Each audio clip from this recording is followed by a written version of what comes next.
بسم الله الرحمن الرحيم. السلام عليكم ورحمة الله تعالى وبركاته. ضمان أصحابتي معلمين تكحرن جنرال كبلال Institute of Scientific Subjects and Languages كسولوا هذا مادة كيمستريا فصل كفن فور دكتور كيسكوا أيام قادم دونا دكتور كان كوادو حالي هذا هيدروكربونز أيالي هذا وير Introduction of hydrocarbons. Hornaayada ay leeyihiin hydrocarbons-yadu. Lesson objectives. Ahdaafta laga leeyahay cashirkaani. By the end of the lesson, dhammaadka cashirkaani, the learner ardayo should be able to waxaad awood u yeelan doontaa divine inaad ka qeexdid and describe ifafaarana ka bixisid hydrocarbons-yadu. Qodobka labaad classify inaad kala soo socdid hydrocarbons. Marka saddexaad state inaad taxdiid the uses waxyaabaha loo isticmaalo hydrocarbons-ni inaad taxdiid. Wayahay hydrocarbons. What are hydrocarbons? Maxaa la yiraahdaa hydrocarbons? Hydrocarbons are compounds isku dhis waayo kaasoo contain ka kooban carbon iyo hydrogen only ay ka kooban tahay. For example, tusaale ahaan methane oo kale, propane oo kale, butane oo kale. Hydrocarbons are mainly inta ugu badan obtained from waxaa laga helaa natural gases, gaaska dabiiciga ayaa laga helaa. Coal dhuxusha laga helaa. Petroleum shidaalka laga helaa. Hydrocarbons-yadu arayadu commonly inta ugu caansan used as waxaa loo isticmaalaa fluids waxaa loo isticmaalaa shidaalaha ayaa loo isticmaalaa. Candle shumacahaan loo isticmaalaa. Candle waxes shumacahaan ayaa loo isticmaalaa. Oil saliida loo isticmaalaa. Gasoline waxaa loo isticmaalaa. Bensiinka loo isticmaalaa. Liquid propane waxaa loo isticmaalaa waxa la yiraahdo liquid propane gas ayaa loo isticmaalaa waa gaasyada la dhigta muxuu ahaa guriga waaye. And natural gases iyo gaaska dabiiciga arayadu all composed of waxay ka kooban yihiin hydrocarbons ay ka kooban yihiin. Hydrocarbons are also the raw materials waa waxyaabo ceeriina in the synthesis waxaa laga sameeyaa of many different customer products waxyaabo badan oo kala gedisan oo la soo saaro ayaa laga sameeyaa. Include waxaa ka mid ah fabrics maxaa ka mid ah injilada ka mid ah soaps saabuunada ka mid ah dyes rinjiyada ka mid ah cosmetics waxyaabaha la isku qurxiyo ka mid ah dyes waxyaabaha daawooyinka ka mid ah plastics caagadaha ka mid ah and rubber iyo aagooyin. Hydrocarbons hydrocarbons-yadu listi waxaa taxdaa hal listi ugu yaraan 3 common uses saddex shay oo ugu caansan ee loo isticmaalo hydrocarbons. Lamarka saddexaad listi waxaa taxdaa hal listi ugu yaraan 3 hydrocarbon compounds saddex isku dhis uu ka kooban yahay hydrocarbons-yadu.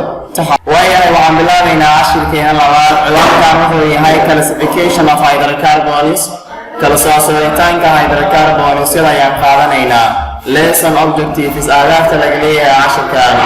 By the end of the lesson dhammaadka cashirkaani the learner ardayo should be able to waxaad awood u yeelan doontaa maxaa awood u yeelanaysaa classify inaad kala soocdid hydrocarbons on the basis adigoo ku salaynayo of bonding dabar ku salaynayo. Hydrocarbons-yadu are classifying to waxaa loo qaybiyaa 2 types laba nooc saturated hydrocarbons iyo unsaturated hydrocarbons. Saturated hydrocarbons-yadu hydrocarbons-yada dharagsan waaye. These are kuwaani hydrocarbons waa hydrocarbons-yada kuwaasoo contain ka kooban only kaliya carbon to carbon single bond. waxaa lagu yiri laba carbon waxa u dhaxeeya single bond waa carbon ilaa iyo carbon kale waxaa u dhaxeeya single bond. Saturated hydrocarbons are also kooda waxaa lagu magacaabaa alkanes ayaa lagu magacaabaa. For example tusaale ahaan carbon-kana tusaalayaal waa sababta carbon waliba ay hydrocarbons-yada marka aan joogno alkane-ko waxa uu leeyahay 4 gacan ayuu leeyahay. 4 gacanna 4 hydrogen ayuu kala qabsanaa.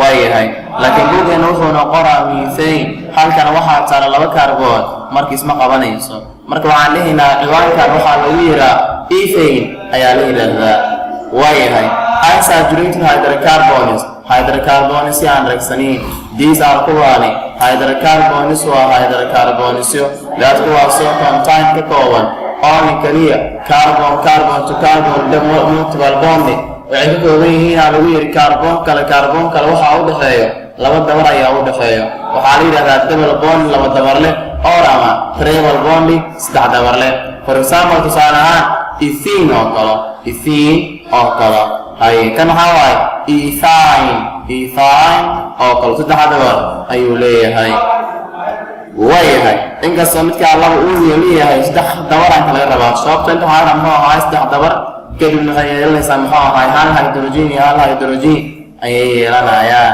unsaturated hydrocarbons are ayagu further divided into waxay leeyihiin qayb hoosaadyaal ay leeyihiin ama qaybo hoosaayahee loo qaybiyaa alkenes ka mid ah alkynes ka mid ah aromatic hydrocarbons ayaa ka mid ah hydrocarbons sida noocan ayaa loo qaybiyaa wuxuu kala baxaa 2 qaybood saturated hydrocarbons iyo unsaturated hydrocarbons saturated hydrocarbons waxaa hoos imaanaya oo keliya alkenes ayaa hoos imaanaya alkene raacdiisa waxay tahay CnH2n+2 halka unsaturated hydrocarbons ayagana hoos imaanayaan alkenes iyo aromatic hydrocarbons alkenes raacdiisa waxay tahay CnH2n halka alkenes ay tahay CnH2n-2 waayahay on the basis ardayga adiga ugu saleynayaa lagu yiri the structure qaabdhismeedka hydrocarbons ee hydrocarbonsyadu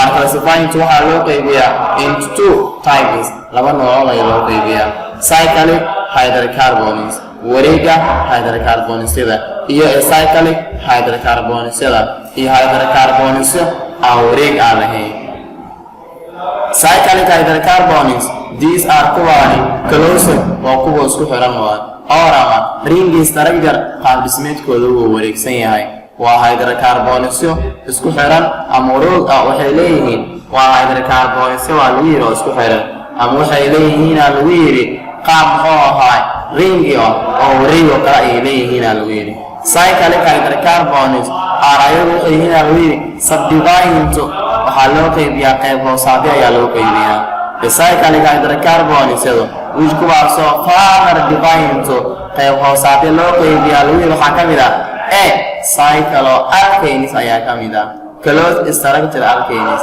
waa muxuu ahaa closed structure qaab dhismeed isku xiran oo alkanes iyo alkanes waa lagu yiri cycloalkanes waa alkanes isku xiran qaab dhismeedkiisa oo alkanes waa lagu yiri cyclo marka waxay sheegaysaa inay tahay wareeg uu yahay maxaa closed structure waa qaab dhismeed isku xiran of alkanes ee alkanes ah cycloalkanes closed structure waa qaab dhismeed isku xiran alkanes oo ah alkanes waa lagu yiri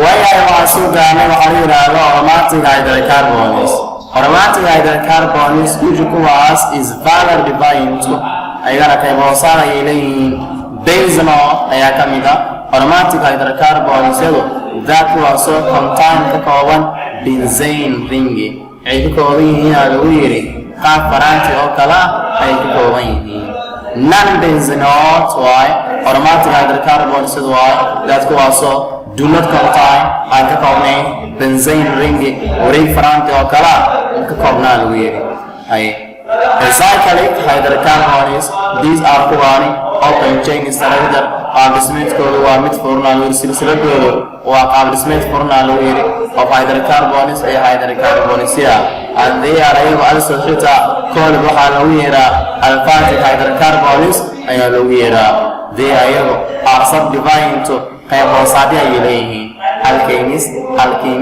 alkanes waayahay hydrocarbonsyo markaa kala qaybiyay waxaa loo kala qaybiyay labo waxayna ka yihiin cyclic hydrocarbons oo aliphatic hydrocarbons waa mid aan wareegsanayn midka aan wareegsan waxaa loo qaybiyay labo waxaa loo qaybiyay 3 alkanes iyo alkynes cyclic hydrocarbons wareegsan waxaa loo qaybiyay labo cyclic hydrocarbons iyo aromatic hydrocarbons. Cyclic hydrocarbons waxaa loo qaybiyaa iyana saddex: cycloalkanes, cycloalkenes iyo cycloalkynes. wayahay cashirkeena maanta maadada chemistry-ga fasalka form 4 intaan ayaan ku soo afmeeraynaa. intaan cashirkaan cashir kale idinkaga kulmi doono waxaan idinkaga tegayaa sida iyo amaanaada. wassalaamu calaykum waraxmatullaahi tacaala wabarakaatuh.